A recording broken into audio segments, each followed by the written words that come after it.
नमस्कार क्लास 8 बच्चों, मैंने आपको पर्वत की बात की थी, यानी पहाड़ की बात की थी। पहाड़ से ऊंचा आदमी। रीडिंग कर लीजिएगा, पढ़ लीजिएगा, समझ लीजिएगा, ठीक है। ऑनलाइन लाइव क्लास आपकी जो होनी है वो मैंने आपको बता दिया है। कब है आपको पता होगा। टाइम से जुड़ जाइएगा। 10:10 तक सभी बच्चे जुड़ जाएं। जब आप बताएं तो अपना सेक्शन भी बताएं, मैं उसी समय अटेंडेंस लगा दूँगी। इस अटेंडेंस के बेस पे भी हम आपको एग्जामिन करेंगे कि कितना बच्चा एक्टिव है। और ऐप की बात आती है बच्चों, जिन बच्चों के ऐप नहीं चल रहे हैं वो कृपया संपर्क करें ऑफिस में। ये ना सोचे कि हमारा नहीं चल रहा है, वहाँ होमवर्क नहीं मिल रहा है, ऐसा कुछ भी नहीं है। क्यों नहीं चल रहा है आप संपर्क करें ऑफिस में, ठीक है बच्चों। जिन बच्चों का नहीं चल रहा, हो सकता है ये भी उनको ना दिखाई दे, लेकिन फिर भी हो सकता है किसी से जानकारी मिल जाए। जो बच्चे और हैं उनका नहीं चल रहा है वो बता सकते हैं कि क्यों नहीं चल रहा है, आप ऑफिस में जाके पता करें। वैसे मैं फ़ोन कर रही हूँ, 2-4 बच्चों को और फ़ोन करना है, ठीक है। तो पहाड़ से ऊंचा आदमी ये एक्टिविटी में आएगा। अभी आपकी एक्टिविटी हुई है और जिन बच्चों ने एक्टिविटी के नंबर नहीं दिए, एक्टिविटी नहीं दी है, व्हाट्सएप पे अपलोड नहीं किया है, वो व्हाट्सएप पे अपलोड कर दें, एक्टिविटी डाल दें। अगर एक दे दी है, दूसरी नहीं दी है तो दे दें। अपनी नोटबुक तैयार रखें। नोटबुक के 5 नंबर हैं। नोटबुक आप यहाँ आइए, जमा करवाइए और जितने लेसन हो गया वो सब लेसन इसमें होने चाहिए और इंडेक्स आपका भरा होना चाहिए। इंडेक्स मतलब जो सबसे पहले दिया हुआ है, पार्ट का नाम, पेज नंबर, ये सब आपको भरना है। ये आपको भरना है। अगर आपने इसको नहीं भरा तो 1 नंबर आपके कट गए। अब है पाठ 9, कबीर की साखियाँ। क्या है? कबीर की साखियाँ। ये है आपका पाठ। पाठ है जाति न पूछो साध की। क्या है? जाति, याद कर लीजिए, मैं गा गा के बता रही हूं, आप पढ़ लीजिए। जाति न पूछो साध की, साध मतलब साधु की, साध की पूछ लीजिए, पूछ लीजिए, पूछ लीजिए ज्ञान, मोल करो, मोल करो तरवार का, तरवार का,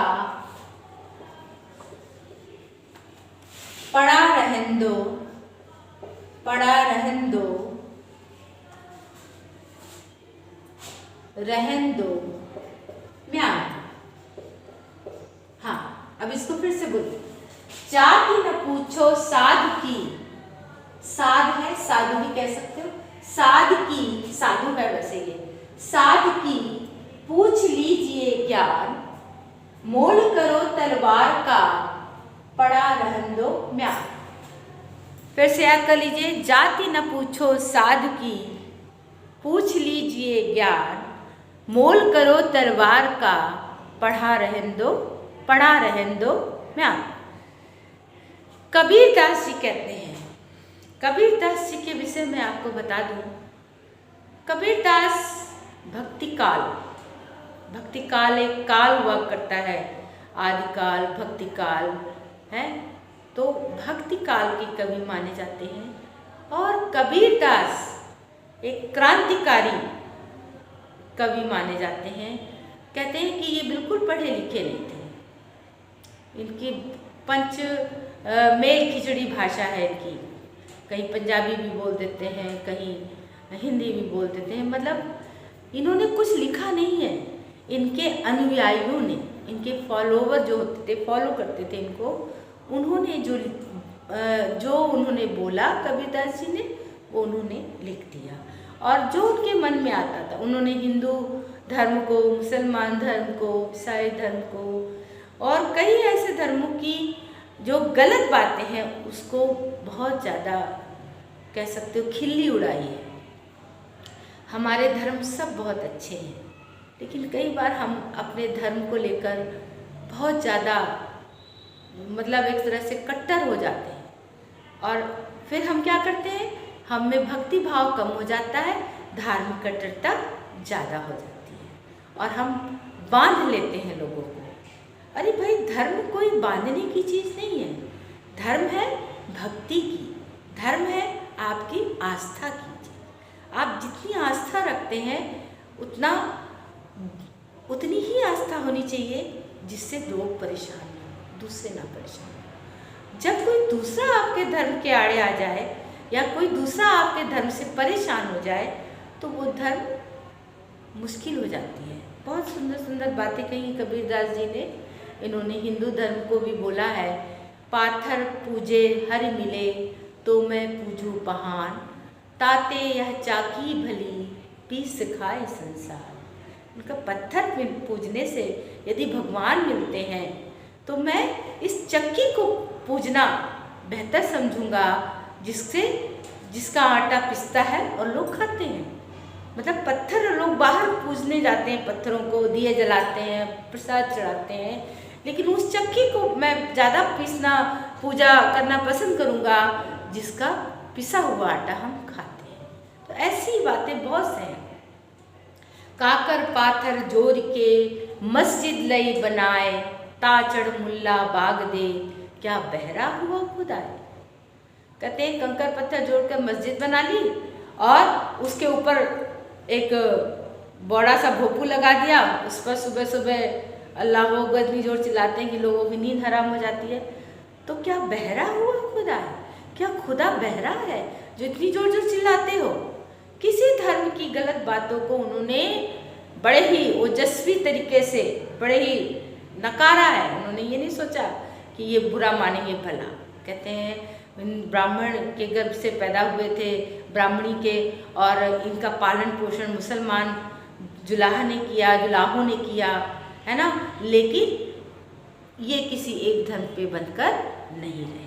तो कबीर के बारे में बहुत सुंदर, कबीर एक ऐसे कवि हैं, क्रांतिकारी कवि हैं। कबीर ने हर गलत बात को गलत कहने में जरा भी संकोच नहीं किया, चाहे वो धर्म की हो, चाहे वो लोगों की आस्था की हो, चाहे वो लोगों ने कई ऐसे काम किए हैं जो गलत है तो है।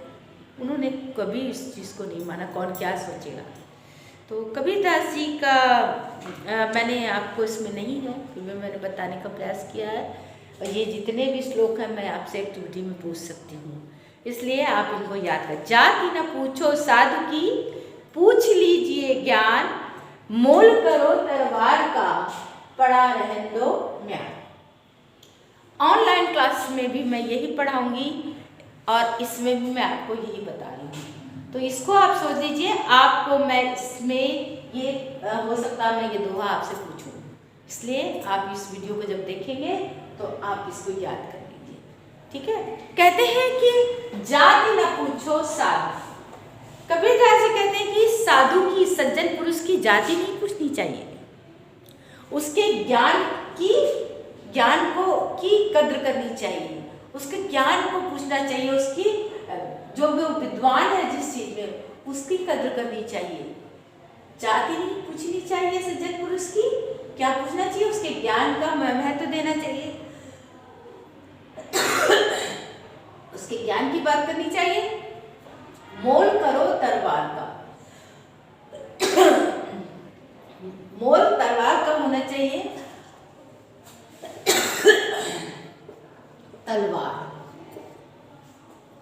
तलवार का करना चाहिए, पड़ा रहने दो म्यान।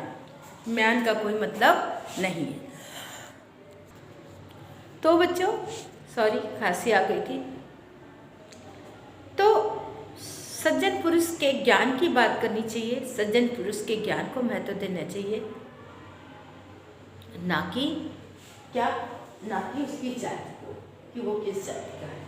उसी तरह से तलवार को महत्व देना है, ना कि जिसमें तलवार रखी है उसको महत्व देना है। इस चीज़ का ध्यान रखना बच्चों, ओके। अब देखिए इसमें ये ज्ञान का मतलब क्या हुआ? जानकारी। जानकारी, ज्ञान। ठीक है, इसमें आपको बताया था तलवार। म्यान क्या होता है? तलवार रखने का कोश।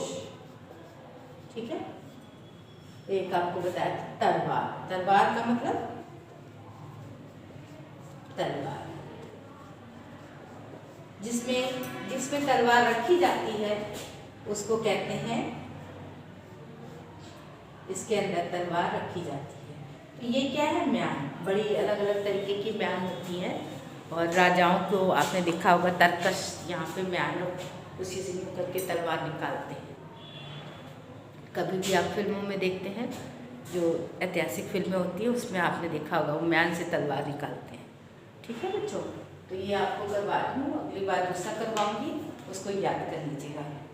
आवत गारी एक है, उल्टत होई अनेक, कह कबीर नहीं उलटिए, वही एक की एक। इसको याद करिए और इसका अर्थ मैं अगली बार दिखाऊंगी। आवत गारी एक है, उल्टत होई अनेक, कह कबीर नहीं उलटिए, वही एक की एक। इसका अर्थ देखिए, आवत गाली। गाली मतलब गाली। ठीक है, गाली मतलब गाली, अपशब्द, हाथ, है ना। तो इसके शब्द हैं जो जब हम गाली देते हैं ना, जब हम किसी को अपशब्द कहते हैं, आवत गाली एक है, तो एक भी जो बोलता है उसकी एक ही गाली आती है, लेकिन उसके बदले में अगर हमने रिस्पॉन्स कर दिया, हमने उसको उलट के गाली दे दी, तो उलट कर होने से वो कई गाली हो जाती हैं। तो इसको अर्थ भी लिखा दूंगी और समझा दूंगी। ठीक है बच्चों, नमस्कार।